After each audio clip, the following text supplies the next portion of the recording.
बहुत प्यारा टॉपिक पढ़ने वाले हैं और आज का विषय आप देख लें, Dalton's atomic theory. John Dalton का परमाणु सिद्धांत क्या कहता है, इसी के बारे में हम बेहतर जानकारी आपको देने वाले हैं। तो हमारे साथ वीडियो के लास्ट तक बने रहिएगा। जी सभी को नमस्कार, मैं हूं वतन और केमिस्ट्री का एक बहुत ही बेहतरीन टॉपिक है डाल्टन्स एटॉमिक थ्योरी। तो डाल्टन्स एक वैज्ञानिक हुआ करते थे जिनका जन्म 1766 ईस्वी में इंग्लैंड में हुआ था। एक बार दोबारा सुनिए, ये रहे जॉन डाल्टन। इन्होंने एटॉमिक थ्योरी दी और श्रीमान जी इंग्लैंड के रहने वाले थे। इनका जन्म 1766 अर्थात 1766 में हुआ था। श्रीमान ने परमाणु सिद्धांत दिया था। कब दिया था वो भी हम चर्चा करने वाले हैं। श्रीमान ने परमाणु सिद्धांत दिया था 1808 ईस्वी में। इन्होंने परमाणु के बारे में बताया था। तो जी हम उसी के बारे में जानकारी लेके हाजिर हैं। तो क्लास अच्छी लगेगी तो जरूर आप हमारे चैनल को सब्सक्राइब कीजिएगा और वीडियो को शेयर कीजिएगा। इन्होंने क्या क्या बातें बताई है हम उस पर पूरा चर्चा करेंगे। इन्होंने क्या क्या कहा, इनके अकॉर्डिंग देखा जाए तो किसी भी पदार्थ का सबसे छोटा कण परमाणु कहलाता है, या किसी पदार्थ या तत्व का सबसे छोटा कण परमाणु कहलाता हो। चाहे वह तत्व हो अर्थात एलिमेंट्स हो या मैटर हो, उसका स्मॉलेस्ट पार्टिकल एटम कहलाता है, परमाणु कहलाता है। एटम के बारे में वैसे तो एटम वर्ड डेमोक्रिट्स ने दिया था, लेकिन एटम की खोज सबसे पहले महर्षि कर्णाद ने खोज की थी, जो कि भारत के एक ऋषि हुआ करते थे।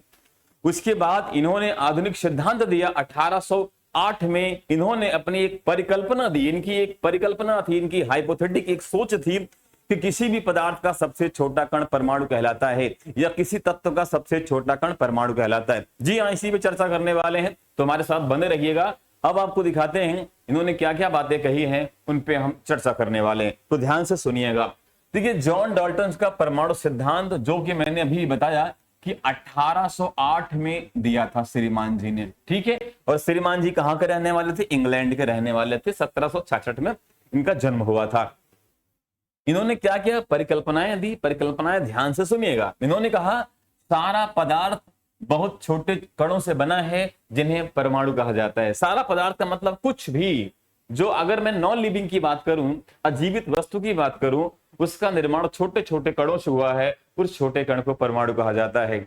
यही बात महर्षि कर्णाद ने कहा था कि ब्रह्मांड का निर्माण छोटे छोटे कणों से हुआ है, उस छोटे कण को परमाणु कहा जाता है। वैसे एटम को आप देखा जाए, एटम जो है एक ग्रीक वर्ड से बना हुआ है जिसे हम एटामियो कहते हैं, और एटामियो का सही मीनिंग होता है अनडिवाइडेबल पार्टिकल्स अर्थात अविभाज्य कण। तो अगली बात इन्होंने क्या कही, इन्होंने बताया कि परमाणुओं को विभाजित नहीं किया जा सकता है, या श्रीमान ने बताया था 1808 में कि परमाणु को विभाजित नहीं किया जा सकता है, वो बहुत ही छोटे कण होते हैं। अगली बात कही कि परमाणुओं को ना तो बनाया जा सकता है और ना ही नष्ट किया जा सकता है। यह बात एनर्जी के लिए भी लागू होता है। ऊर्जा ना उत्पन्न कराई जा सकती है, ना ही नष्ट की जा सकती है, उसे एक से दूसरे रूप में कन्वर्ट किया जा सकता है। ये ऊर्जा संरक्षण का नियम भी कह रहा। यही बात यहां कह रहे हैं सर कि परमाणु को ना उत्पन्न कर सकते हैं और ना ही नष्ट कर सकते हैं। अगला है, परमाणु कई प्रकार के होते हैं। जितने प्रकार के तत्व हैं उतने ही प्रकार के परमाणु भी हैं। अभी इस समय लगभग 118 एलिमेंट्स ज्ञात हैं, इतने तत्व ज्ञात हैं, तो आप कह सकते हो कि 118 परमाणु भी हैं। जितने तत्व हैं उतने परमाणु भी हैं। क्लियर हुआ? आगे इन्होंने कहा कि दिए गए तत्व के सभी परमाणु हर दृष्टि से समान हैं, उनका द्रव्यमान, आकार और रासायनिक गुण समान है। कहने का मतलब कि किसी भी तत्व के बहुत सारे परमाणु हो सकते हैं। मान लीजिए अगर आपके पास आयरन है, लोहा है, तो लोहा के बहुत सारे परमाणु मिलकर एक तत्व का निर्माण करते हैं। इन्होंने कहा कि उस परमाणु का द्रव्यमान अर्थात वजन, आकार और उनका रासायनिक गुण एक समान होगा। यह बात सर ने कही, ठीक है। अगली बात देखते हैं, अगला पॉइंट क्या कहा सर ने। अगला पॉइंट है कि विभिन्न तत्वों के परमाणु द्रव्यमान, आकार एवं रासायनिक गुणों में भिन्न होते हैं। दोबारा ध्यान सुनिएगा, विभिन्न तत्वों के परमाणु द्रव्यमान, आकार और रासायनिक गुणों में भिन्न होते हैं। अगला, दो या दो से अधिक तत्वों के बीच रासायनिक संयोजन में रासायनिक तत्वों के परमाणुओं के एक साथ मिलकर यौगिकों को अणु बनाते हैं। देखा जाए दो या दो से अधिक तत्व, मान लीजिए आपके पास जैसे नमक है, नमक का फॉर्मूला होता है NaCl। इसमें आप क्या देख रहे हैं कि सोडियम अलग परमाणु है और क्लोरीन अलग परमाणु है, मिलकर एक कंपाउंड का निर्माण हो रहा है। यहां पर जो कंपाउंड बनेगा वो मॉलिक्यूल्स कंपाउंड भी हो सकता है और एलिमेंट द्वारा बनाया भी कंपाउंड हो सकता है। यह बात सर ने कही। अगली बात देखते हैं। अगली बात कहेगी किसी भी यौगिक में परमाणुओं की संख्या और प्रकार निश्चित होता है। अर्थात किसी भी यौगिक में, मान लीजिए कोई यौगिक है जैसे H2O, तो इसमें हाइड्रोजन और ऑक्सीजन जो है वो निश्चित है कि इतना अनुपात में मिला रहेगा, यह बात कह रहे हैं। अगली चीजें हैं, रासायनिक संयोजन के दौरान विभिन्न तत्वों के परमाणु छोटी पूर्ण संख्या में संयोजित होकर यौगिक बनाते हैं। जैसे अगर मैं बात करूं H2O, तो H2O में आप देखेंगे कि H2 अर्थात हाइड्रोजन के 2 एटम्स मौजूद हैं और ऑक्सीजन के 1 एटम्स मौजूद हैं, मिलकर वाटर मॉलिक्यूल्स का निर्माण करते हैं।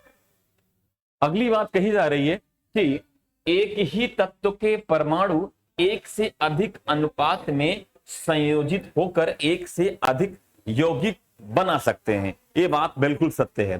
दोबारा समझिए, एक ही तत्व के परमाणु एक से अधिक अनुपात में संयोजित होकर एक से अधिक यौगिक बना सकते हैं। सपोज मान लीजिए जैसा हमने एक यौगिक बनाना है, जैसा आप कहते हैं कि H2O, ये भी एक प्रकार का यौगिक है, जैसा आपने कहा कि ये जल है।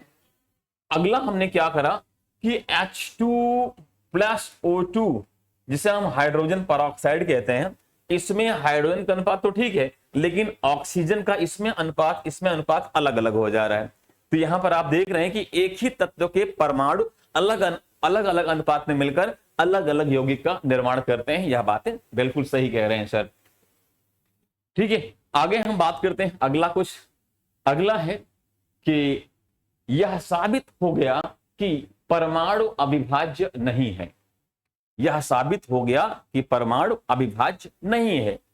जॉन डाल्टन ने जो परिकल्पनाएं दी, उस परिकल्पना के बाद लोगों ने अपनी राय दी कि उनकी परमाणु सिद्धांत में क्या कमियां हैं, उस कमियों को कैसे दूर किया जाएगा, क्या उसमें सही बातें हैं, वो भी हम आपसे चर्चा करेंगे।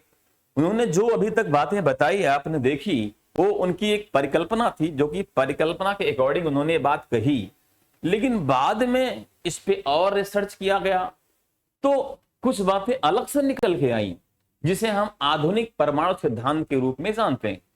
अब आधुनिक परमाणु सिद्धांत जो है वह जॉन डाल्टन की विचारों से ही लिया गया है। उनके कुछ विचारों में मतभेद हुआ और बाद में परमाणु सिद्धांत का एक नया रूप सामने आया।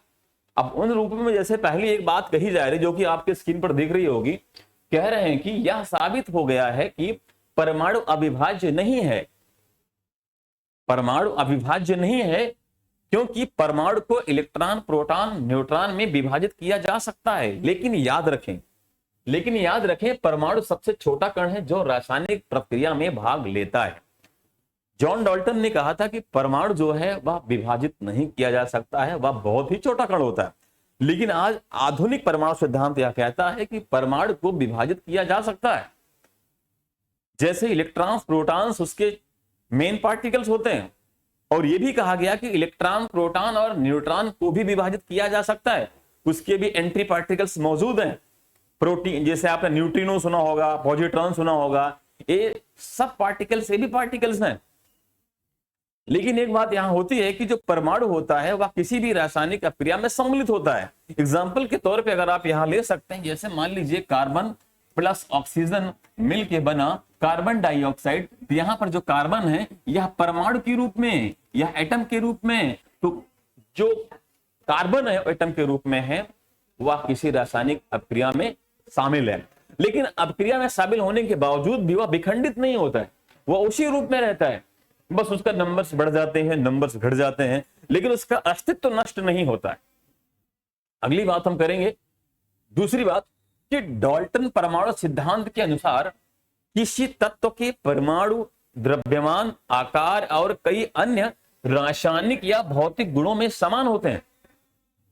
लेकिन व्यवहारिक रूप से हम देखते हैं कि कई तत्वों के परमाणु अपने घनत्व और द्रव्यमान में भिन्न होते हैं, जो कि यहां पर जॉन डाल्टन ने कहा कि किसी भी तत्व के जो परमाणु द्रव्यमान हैं वो समान होते हैं, लेकिन ऐसा पॉसिबल नहीं है। कहा गया कि एक ही तत्व के अलग अलग परमाणु के अलग अलग द्रव्यमान संख्याएं हो सकती हैं, उनके गुणों में विभिन्नता पाई जा सकती है। आगे जैसे कि यहां पे कहा गया कि अलग अलग द्रव्यमान वाले इन परमाणुओं को समस्थानिक के रूप में जाना जाता है। समस्थानिक की खोज सोडी ने करी थी। सोडी ने समस्थानिक के बारे में बताया था कि आप पढ़ेंगे कि जब जैसे मान लीजिए हाइड्रोजन 1 1 हाइड्रोजन 1 2 हाइड्रोजन 1 3, इसे हम आइसोटोप्स कहते हैं, जिसे हम समस्थानिक के रूप में जानते हैं। इसे हम समस्थानिक कहते हैं। समस्थानिक में आप पढ़ते हो जब किसी परमाणु का एटॉमिक नंबर सेम होता है और एटॉमिक मास डिफरेंट होता है तो उसे हम समस्थानिक के रूप में जानते हैं, उसे हम आइसोटोप्स कहते हैं। क्लियर हुआ इस बात को? तो यहां पर एक ही तत्व के जो परमाणु हैं उनकी द्रव्यमान संख्या अलग अलग होने के कारण उन्हें समस्थानिक कहा गया और इनके गुणों में विभिन्नता भी पाई जाती है। आगे हम बात करते हैं अगला व्यवहार कि इसके अलावा डाल्टन परमाणु सिद्धांत के अनुसार दो अलग अलग तत्वों के परमाणु द्रव्यमान, आकार और कई अन्य रासायनिक या भौतिक गुणों में भिन्न होते हैं। यह बात इन्होंने सत्य कही। हालांकि यह सभी स्थितियों के लिए सही नहीं है। उदाहरण के लिए आर्गन, कैल्शियम परमाणुओं में से प्रत्येक का परमाणु द्रव्यमान 40 है। समान परमाणु द्रव्यमान वाले को परमाणु संधारिक होते हैं। कहा गया कि यहां पर अलग अलग तत्व के अलग अलग परमाणु की जो द्रव्यमान संख्याएं हैं वो सेम हो सकती हैं, लेकिन जॉन डाल्टन ने कहा ऐसा पॉसिबल नहीं है। यहां पर एग्जांपल दिया गया है कि जो आर्गन होता है, आर्गन का एटॉमिक नंबर 18, एटॉमिक मास 40 होता है। कैल्शियम का एटॉमिक नंबर 20 और एटॉमिक मास 40 होता है। यहां पर एटॉमिक मास सेम होने के कारण इसे हम आइसोबार कहते हैं। आइसोबार, तो आइसोबार में अलग अलग एलिमेंट्स के अलग अलग एटम का जो एटॉमिक मास सेम होने के कारण उसे आइसोबार कहा गया, जो कि जॉन डाल्टन की जो परिकल्पना थी उसको गलत ठहराया गया। आगे देखते हैं अगली बात क्या कही जा रही है। डाल्टन परमाणु सिद्धांत के अनुसार जब विभिन्न तत्वों, दो या दो से अधिक तत्वों के परमाणु सरल पूर्ण संख्या अनुपात में रासायनिक संयोजित होते हैं तो हमें रासायनिक यौगिक प्राप्त होता है, लेकिन जटिल कार्बनिक यौगिकों के मामले में यह सत्य नहीं है। तो आधुनिक विचारधारा थी, ये आधुनिक विचारधारा थी जो जॉन डाल्टन से मैच नहीं करी। लेकिन जॉन डाल्टन के परमाणु सिद्धांत से हमें क्या सीख मिली, क्या जानकारी प्राप्त हुई, हम वो भी चर्चा करेंगे।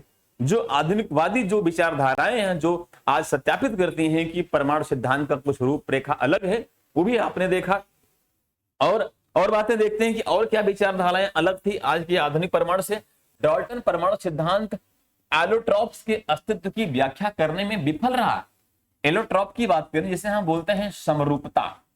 समरूपता का मतलब क्या होता है कि जैसे एक ही रूप में दिखने वाले तत्व, या आप कह सकते हैं कि वे तत्व या वे पदार्थ जिनका भौतिक गुण एक समान हो तथा उनका रासायनिक गुण अलग हो, उसे हम एलोट्रॉप्स या समरूपता कहा जाता है। इसका तात्पर्य यह है कि डाल्टन परमाणु सिद्धांत चारकोल, ग्रेफाइट, हीरा के गुणों में अंतर को समझाने में विफल रहा है। कहने का मतलब यह हुआ कि जैसे कार्बन का जो एलोट्रॉप्स होता है, जिसमें हम ग्रेफाइट पढ़ते हैं, डायमंड्स पढ़ते हैं, ग्रेफिन पढ़ते हैं, बकमिस्टर फ्लोरीन्स पढ़ते हैं, ये सारे कार्बन के ही स्वरूप होते हैं, लेकिन इन चारों में विभिन्नताएं होती हैं। इनका भौतिक गुण एक समान होने के कारण भी इनका रासायनिक गुण अलग अलग होता है, इनके यूज अलग अलग होते हैं, बेशक एक ही परमाणु के हैं। ये सारी बातें जॉन डाल्टन ने स्पष्टीकरण नहीं दिया था, जो कि आधुनिक परमाणु सिद्धांत में इसका स्पष्टीकरण पूर्ण रूप से मिलता है। आगे बढ़ते हैं। डाल्टन की परमाणु सिद्धांत ने यह भी सुझाव दिया कि परमाणु का सबसे छोटा हिस्सा है जो रासायनिक प्रक्रिया में भाग ले सकता है। बिल्कुल सही बात है। इस सिद्धांत के कुछ सिद्धांत आज के आधुनिक रासायनिक विचारों में भी मान्य हैं। यह बात सत्य है कि किसी भी तत्व का परमाणु रासायनिक प्रक्रिया में भाग लेता है, बल्कि अणु भाग नहीं लेते हैं। यह बात इन्होंने सही कही थी। आगे हम बात करते हैं, वास्तव में प्रस्तावित परमाणु संरचना मॉडल रासायनिक विज्ञान में से एक महत्वपूर्ण कदम साबित होता है। कहने का मतलब इन्होंने जो बातें कही कि किसी भी तत्व का परमाणु रासायनिक प्रक्रिया में सम्मिलित होगा, यह बात सही है, और यह बात यह सत्यापित करती है कि रासायनिक विज्ञान में या रसायन विज्ञान में इसका बहुत बड़ा महत्वपूर्ण योगदान है। आगे देखते हैं, यह आधुनिक परमाणु सिद्धांतों और क्वांटम यांत्रिकी के आधार पर बनाता है। देखिए क्वांटम की बात करते हैं, क्वांटम में बताता है कि किसी भी परमाणु में जो ऑर्बिट्स हैं उनमें इलेक्ट्रॉन्स की कंडीशंस क्या है, सबसेल में इलेक्ट्रॉन्स क्या करते हैं, कितने ऑर्बिट्स होते हैं, ऑर्बिट्स में इलेक्ट्रॉन कैसे मूव करते हैं, वह हम क्वांटम नंबर्स में पढ़ते हैं और समझते हैं। ठीक है, लास्ट में निष्कर्ष यहां पर निकलता है कि जॉन डाल्टन ने 1808 में जो परमाणु सिद्धांत दिया उससे आखिर निष्कर्ष क्या निकलता है। लेकिन आज की जो आधुनिक परमाणु धारा है वो कुछ अलग है, लेकिन कुछ चीजें जो जॉन डाल्टन से ली गई वो सत्यापित हुई। लेकिन जॉन डाल्टन के एटॉमिक थ्योरी से जो सीख मिलती है वह सीख आपकी स्क्रीन पर है। तो देखिएगा यहां पर कि डाल्टन के सिद्धांत के लाभ, क्या लाभ है उनका। पहला लाभ देखिए, डाल्टन के परमाणु सिद्धांत ने रसायन विज्ञान को एक विज्ञान के रूप में तेजी से विकसित होने में मदद की। इन्होंने यह बात सही की किसी भी तत्व का परमाणु रासायनिक अभिक्रिया में शामिल होता है, यह बात इन्होंने सही कही थी। इन्होंने यह भी कहा था कि परमाणु स्वतंत्र अवस्था में मौजूद नहीं होते हैं, कुछ परमाणु स्वतंत्र अवस्था में पाए जाते हैं जैसे कि नोबल गैस है। इन्होंने यह बात कही थी और ये बातें सत्य हैं। आगे इसने तत्वों के गुणों पर परमाणुओं में इलेक्ट्रॉनों की स्थिति और संख्या के प्रभाव के अस्तित्व का प्रमाण दिया और यह रसायन विज्ञान के आवश्यक विचारों में से एक बन गया। इन्होंने क्या बताया, किसी भी तत्व का परमाणु का जो गुण होगा उसके इलेक्ट्रॉनों पर निर्भर करेगा। यह बड़ी अच्छी बात कही। और आज आधुनिक परमाणु की जो विचारधारा है वह इस कहती है कि किसी भी तत्व का परमाणु संख्या पर उस परमाणु के सारे गुण निर्भर होते हैं। तो यहां पर जॉन डाल्टन के परमाणु सिद्धांत से बहुत सारी सीख मिली, वहां से सीख लेकर आज नए परमाणु सिद्धांत का उद्गम हुआ और जो आज आप पढ़ रहे हैं। तो आज के लिए इतना ही, मिलेंगे अगले वीडियो में। तो सभी को बहुत बहुत नमस्कार, धन्यवाद, सभी को राम राम।